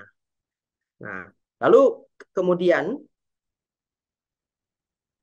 apakah ada sesuatu yang menjamin gitu ya, seorang makhluk itu tidak lagi turun gitu, dalam kelahirannya selalu naik, naik dan naik. Yang menjamin itu adalah tingkat kesucian. Jadi salah satunya misalnya kita cerita Sotapana. Kalau seseorang sudah mencapai Sotapana, dia maksimal terlahir lagi 7 kehidupan dan tidak pernah terlahir di alam rendah. Jadi barangkali kalau dia sudah terlahir di alam surga tingkat kedua, tingkat ketiga, dia bisa saja masih terlahir di alam manusia di antara 7 kelahiran itu. Memang tidak naik dan naik secara spesifik, tapi pasti dalam ruang lingkup alam bahagia. Maksimal 7 kehidupan, ia akan mencapai nibbana. Ya, jadi yang bisa menjamin seseorang tidak turun lagi ke alam rendah, walaupun tidak pasti selalu naik ke alam surga yang paling tinggi, adalah pencapaian Sotapanna. Ya, terima kasih pertanyaannya. Terima kasih Bante atas penjelasannya dan pencerahannya. Bante, kita tahu bahwa sebagai umat Buddhis ya, mungkin di Asia ya, Bante, selain memberi penghormatan kepada para Buddha dan Bodhisattva, banyak juga para umat Buddhis yang memberi hormat kepada para dewa. Yang tadi kita ketahui bahwa Bante sudah memberikan penjelasan bahwa memang di dalam 31 alam kehidupan ini terdapat alam dewa. Dan dengan beberapa alam dewa, kalau tidak salah ada 26 ya Bante ya. Nah, apakah boleh kita menghormati para dewa, dan termasuk salah satu kepercayaan di Asia itu ya, menjelang Chinese New Year kan, mesti menghormat kepada dewa rezeki juga gitu, Cai Shen Ye gitu ya. Itu kan kebiasaan, mungkin juga tradisi dari Chinese yang ada di Asia ya. Nah, apakah boleh kita memberi penghormatan kepada para dewa, dan katanya apakah memberi penghormatan kepada para dewa doanya lebih cepat terrealisasi ya? Itu mungkin mohon pencerahannya dan penjelasannya. Terima kasih Bante. Ya, baik. Jawabannya boleh memberi penghormatan kepada dewa dengan pandangan benar. Apa maksudnya dengan pandangan benar? Jadi kita harus memahami mengenai hukum karma. Yang membawa kebahagiaan itu adalah kebaikan. Ya, jadi kalau kita ingin bahagia hidup kita, keinginan-keinginan kita tercapai, kita banyak berbuat karma baik. Menjaga sila, mau belajar, bahu saca, ya, mau berjuang, mau bekerja dengan baik, rajin, tidak gampang putus asa, punya teman yang baik, merawat moral, kemudian tidak menghambur-hamburkan harta dengan bermabuk-mabukan, berjudi, dan yang lainnya. Nah, dengan menjaga kebaikan-kebaikan ini, seseorang akan menjadi bahagia. Lalu kita menghormat para dewa dengan pandangan benar, dengan pengertian benar. Memberi penghormatan ke mereka karena mereka adalah orang-orang yang sudah menjaga kebaikan sehingga bisa terlahir di alam dewa. Jadi kita boleh mengidolakan seorang dewa agar kita itu meniru kebaikan mereka.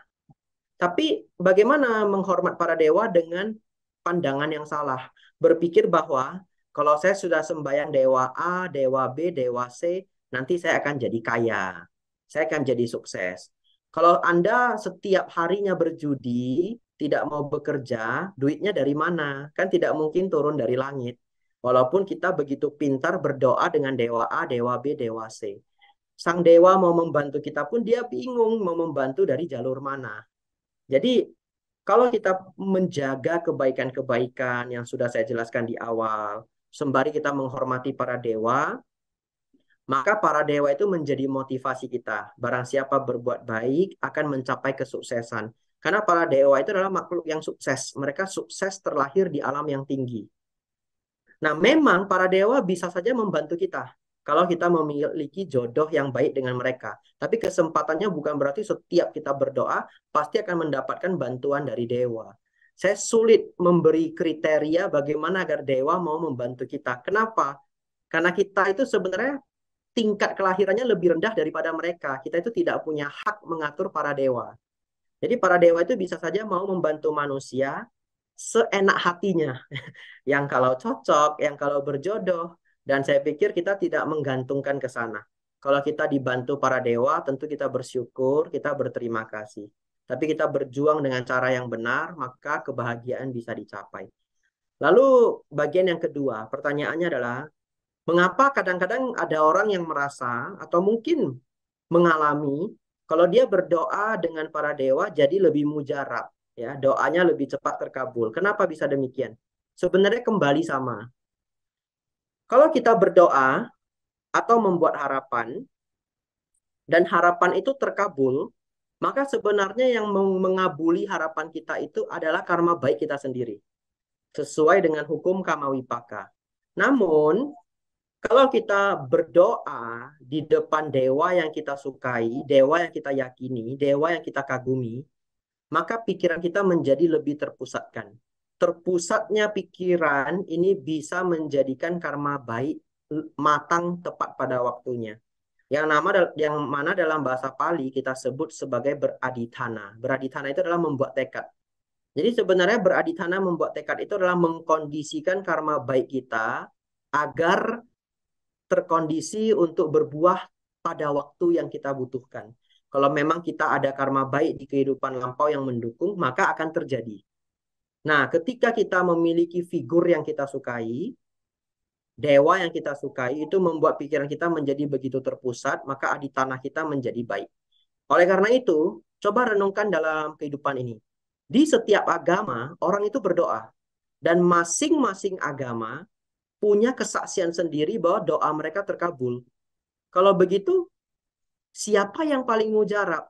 Apakah dewa di kelenteng kita, atau dewa di kelenteng provinsi lain, atau mungkin bodhisatta di wihara di Jakarta, atau bodhisatta di wihara di Medan? Sesungguhnya yang menjadi mujarab tidak mujarab adalah karma baik kita sendiri. Kekaguman kita pada figur tersebut itu hanya sebagai penguat. Jadi semuanya kembali pada karma baik. Tambahan, agar kita menjadi semakin sadar. Buktinya, di satu kelenteng yang dikatakan sakti, ada 100 orang pergi sembahyang, tidak 100 orang itu semuanya terkabul. Ya, dulu ketika saya masih muda, saya juga senang sembahyang di kelenteng. Ada seorang AI yang kalau dia sembahyang, dia paling serius, dupanya paling banyak. Tapi dia sudah sembahyang berbulan-bulan, belum terkabul. Lalu kenapa ya doa dia tidak terkabul? Padahal dia yang paling serius, dia yang paling punya keyakinan. Secara dhamma jawabannya adalah dia tidak memiliki karma baik yang bisa terkondisi untuk berbuah. Ya, jawaban panjang ini semoga bisa menjadi pemahaman. Ya, terima kasih. Terima kasih Bante atas pencerahannya dan wejangan damanya yang sangat bermanfaat sekali buat kita. Jadi membuka wawasan kita dan memberikan pencerahan kepada kita semua. Terima kasih Bante. Ya. Bante, dalam kehidupan kita sehari-hari sebagai umat awam, ya berumah tangga, ya, setelah kita memahami 31 alam kehidupan, Bante, ya, kita tahu bahwa selain alam manusia masih banyak sekali 30 alam lain. Yang lain, 30 alam yang lain. Jadi sebaiknya apa yang mesti kita lakukan atau bagaimana caranya kita untuk meningkatkan sadar terhadap 31 alam ini. Mungkin setiap hari melatih kebajikan, dan untuk meningkatkan sadar ini mungkin Bante bisa memberikan sedikit mungkin contoh-contoh kali ya, supaya kita bisa lebih paham dan lebih sadar lagi, supaya setiap saat ini kita bisa lebih baik lagi dan bisa melakukan lebih banyak kebajikan lagi dalam kehidupan kita sebagai manusia yang mungkin tergolong singkat ya, Bante ya. Terima kasih. Ya, saran saya adalah melihat ke bawah sebagai peringatan melihat ke atas sebagai motivasi. Jadi kita melihat ke bawah ya. Kita sering melihat kalau kita ke pasar saja, kadang-kadang kita bisa melihat bagaimana hewan-hewan itu dipotong oleh penjual daging ya. Dan itu benar-benar kita lihat di mata kepala kita sendiri. Kalau Bapak Ibu nonton dokumenter ya, ada binatang besar makan binatang kecil. Bagaimana anjing-anjing Haina itu menggerogoti dagingnya kerbau. Kadang-kadang kerbaunya itu masih hidup, badannya tinggal setengah. Kesakitan yang sangat luar biasa. Kita melihat itu harus dengan penuh kebijaksanaan. Melihat itu bahwa inilah peringatan, janganlah kita jatuh ke alam yang lebih rendah. Di alam manusia ini apa yang bisa kita lihat? Sakit, tua, lahir, dan mati. Kalau kita melihat ada orang yang sakit, kita harus sadar bahwa penderitaan itu bisa saja hadir kapan saja dalam bentuk sakit, tua, dan mati. Lalu kita mengetahui ada sakit, tua, dan mati bagaimana? Berjuanglah. Ya, berjuanglah pelan-pelan, jangan terlahir lagi. Memang nasihat ini terasa sangat tinggi, tapi itu tugas satu-satunya. Yang membuat tugas ini menjadi tidak terlalu sulit adalah kita tidak terburu-buru harus mencapai nibbana dalam satu kehidupan. Tapi yang kita tahu adalah dari kehidupan ke kehidupan kita semakin dekat dengan pencapaian nibbana. Karena semua 31 alam kehidupan yang tadi sudah kita bahas masih dalam ruang lingkup sangsara. Sangsara itu sinonim dengan kata sengsara. Mau lahir di mana aja sengsara. Lahir di alam surga yang indah tadi pun, setelah karmanya habis, cahayanya redup, jatuh ke alam yang lebih rendah. Oleh karena itu, satu-satunya cara, tidak ada cara lain, pelan-pelan berkembang mencapai tingkatan-tingkatan kesucian. Nah, kita mulai dari Sotapanna. Sotapanna itu tidak terlalu sulit. Kalau saya katakan demikian, barangkali ada yang terkejut ya, tapi tidak. Kalau kita pelajari dengan baik, Sotapanna itu benar-benar bisa dicapai.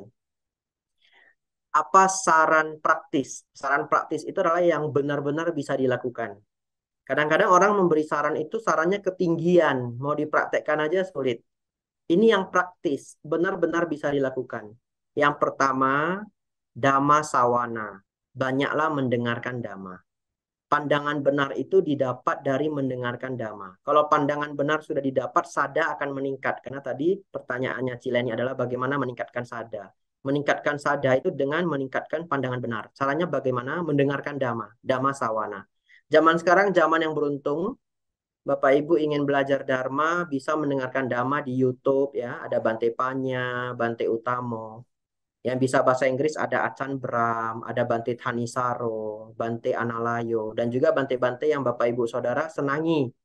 Banyaklah mendengarkan dhamma-dhamma mereka. Dengan begitu pandangan benar akan muncul. Kemudian sada akan meningkat. Kesucian bisa dicapai. Sang Buddha, ini menutup pertanyaan ini.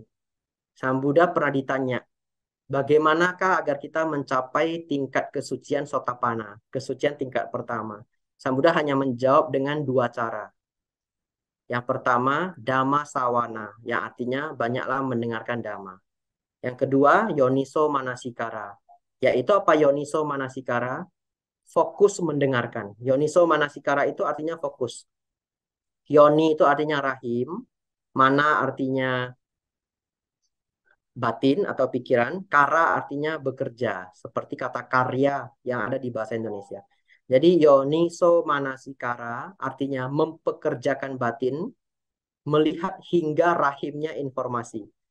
Jadi ketika mendengarkan sesuatu, dengarkanlah dengan fokus yang penuh, sehingga apapun yang disampaikan itu bisa diterima.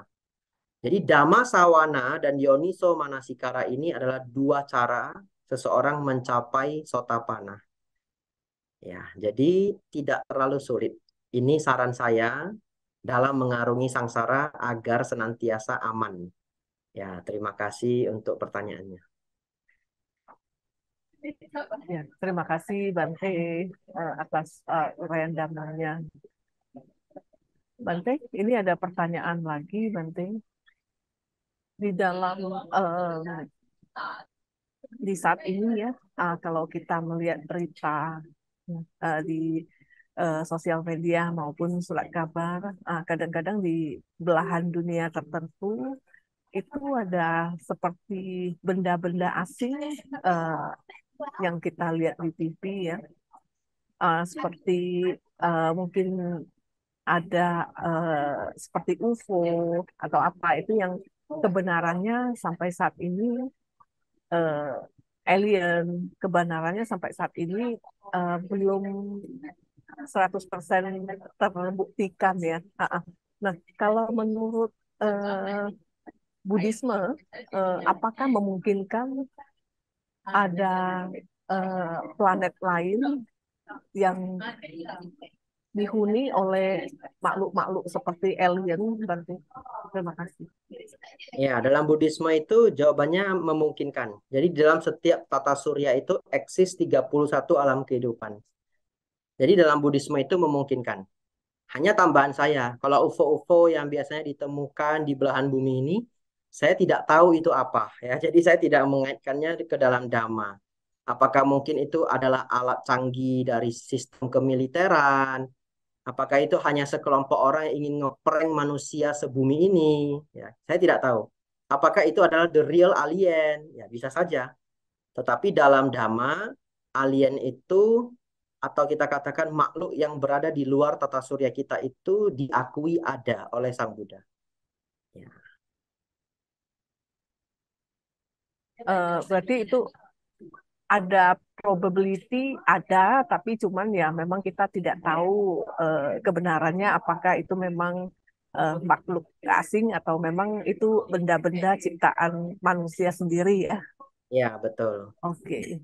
Terima kasih Bante. Ya, Bante, jika ingin memberikan pemahaman Dhamma kepada anak-anak yang mungkin masih kecil, yang masih dalam bangku sekolah, ya mungkin di bawah 10 tahun, di bawah 5 tahun, untuk memberi pemahaman tentang 31 alam kehidupan ini, bisa dimulai dengan mana Bante? Mungkin diberi pengertian tentang bagian mana dulu. Terima kasih.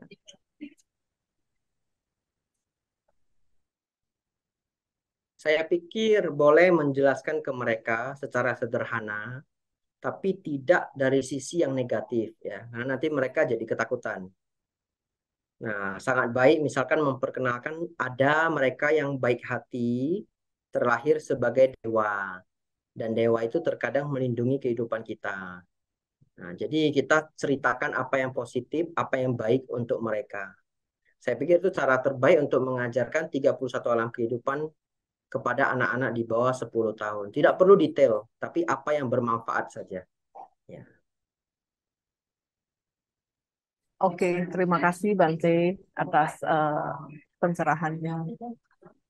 Bante, di tempat dimanapun kita tinggal, misalnya di rumah atau misalnya pas kita traveling, berada di hotel gitu ya Bante.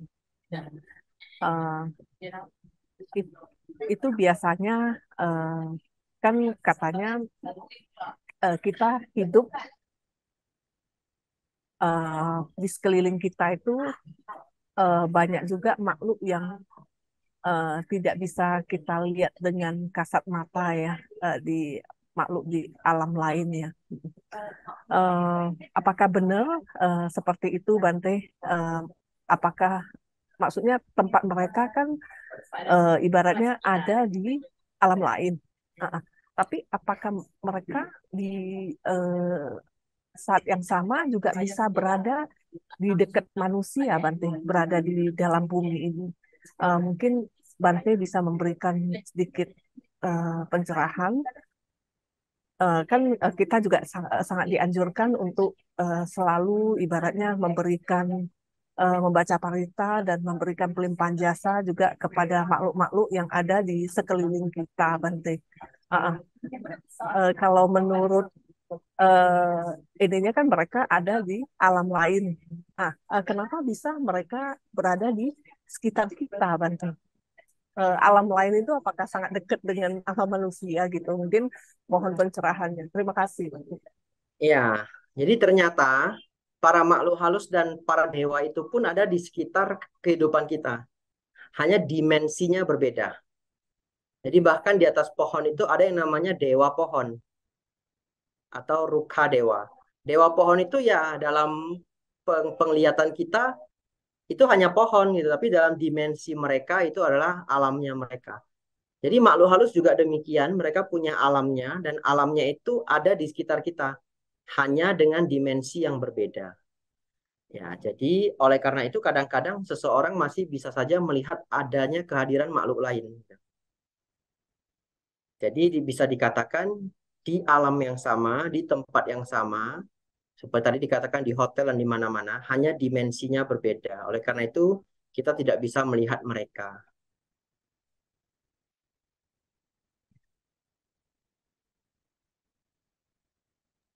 Ya, terima kasih Bante atas uraian damanya dan penjelasannya kepada kita semua. Sangat bermanfaat sekali buat kita semua, umat Buddhis dan masyarakat Indonesia, Bante. Ya, Bante,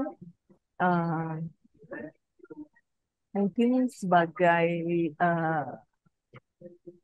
penutup, Bante bisa memberikan sedikit kesimpulan singkat dan pesan-pesan kepada kita semua, para umat Buddhis dan masyarakat Indonesia. Setelah kita memahami ini, mungkin apa yang perlu kita lakukan, apa yang perlu kita tingkatkan dalam menjalani kehidupan kita sehari-hari di waktu kita yang ada di dunia ini. Mungkin ada limited time-nya ya, berarti ya. Ya, terima kasih Bante. Ya, kesimpulan dari saya, setelah kita belajar mengenai 31 alam kehidupan ini, kita mengingat kembali pesan Sang Buddha, terutama ini masih dalam suasana bulan Maga, yaitu janganlah berbuat jahat, tambahkanlah kebajikan, sucikan hati dan pikiran. Dan Sang Buddha menambahkan lagi dua pesan lainnya, yaitu kesabaran adalah tapa tertinggi. Kemudian, janganlah menyakiti makhluk lain. Ini adalah 5 anjuran Sang Buddha di masa bulan Maga. Tambahan dari saya, Bapak Ibu Saudara, banyaklah belajar Dhamma dan mempraktikkan Dhamma. Nah, semua saran-saran ini, walaupun kelihatan kecil, adalah hal yang besar apabila dipraktekkan, yang mana Bapak Ibu akan selamat di dalam perjalanan 31 alam kehidupan ini. Lahir mati di antara alam-alam ini. Dan juga secara pribadi, saya mengharapkan semoga Bapak Ibu cepat-cepat keluar dari alam sangsara. Tidak terlahir lagi dimanapun di antara 31 alam kehidupan ini. Ya, anumodana dan terima kasih.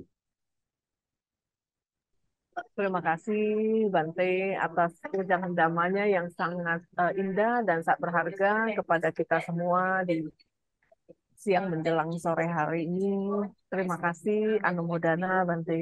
Ya, sama-sama. Kita ada plakat untuk Bante. Nanti kita akan kirimkan ke Mendut ya Bante ya. Ya, boleh. Oke. Mungkin kita bisa foto bersama sebentar Bante.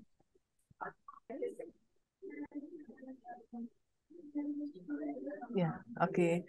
Terima kasih Bante Anumodana. Ya, sebagai penutup mungkin kita mengundang Bante Abijato untuk bisa memberikan blessing dan pelimpahan jasa kepada para leluhur dan semua makhluk di sekitar kita yang membutuhkan. Ya, kita persilakan Bante Anumodana.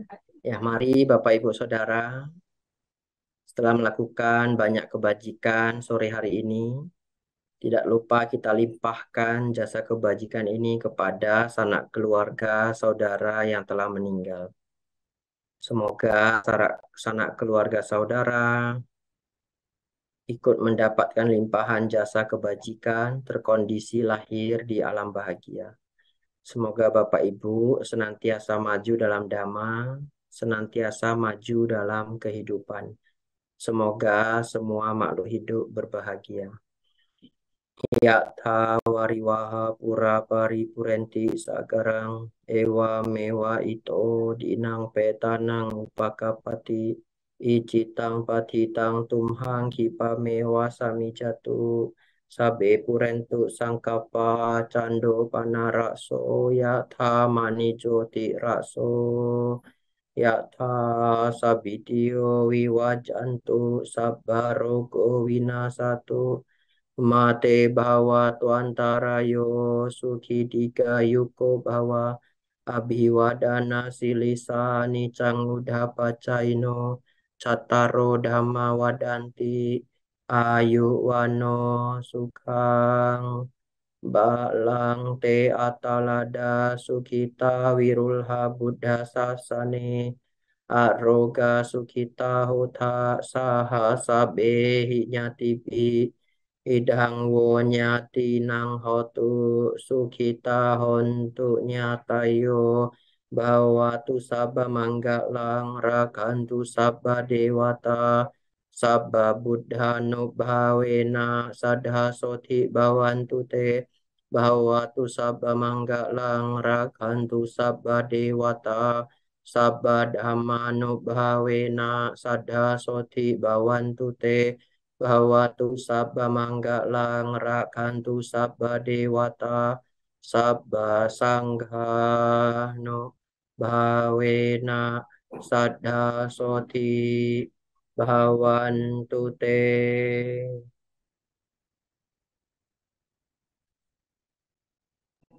Ya. Terima kasih Bante, Anumodana ya Bante ya. Ya, Ya, sadu, semoga sehat dan berbahagia selalu dalam menjalankan aktivitas-aktivitas damai. Anumodana Bante. Ya, baik. Selamat sore. Sampai jumpa semuanya. Anumodana. Namo Buddhaya. Namo Buddhaya. Saya pamit ya. Bapak, Ibu, dan teman-teman semuanya. Sampai ketemu lagi di channel YouTube Live-nya Buddhist Fellowship Indonesia di kesempatan berikutnya. Terima kasih semuanya.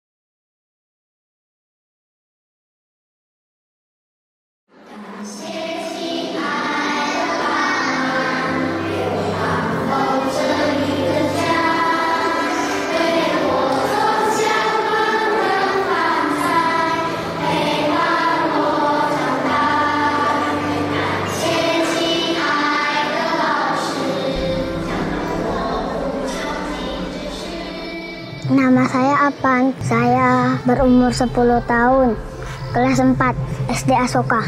Dan di samping saya ada adik saya yang berumur 5 tahun. Saya biasa pergi sekolah sendiri jalan kaki. Mata pelajaran saya paling suka IPA. Habis pulang sekolah saya biasa main. Kalau sudah sore, Mama suruh bantu jual jinton, saya bantu dia jual jinton. Setiap hari Minggu saya ke Viara, ke Baktian.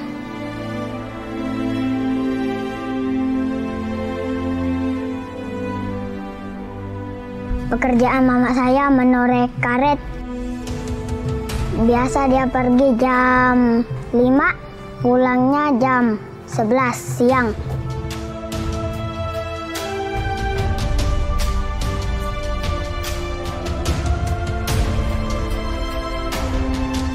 Kalau mama kerja biasa saya menjaga dedek, ajak dia main gitu. Bapak biasa kerja bangunan. Kalau sekarang dia nggak kerja karena sakit pinggul. Dia sakit sudah 1 tahun. Cita-cita saya menjadi pemain bola. Harapan saya buat sembuhkan Bapak.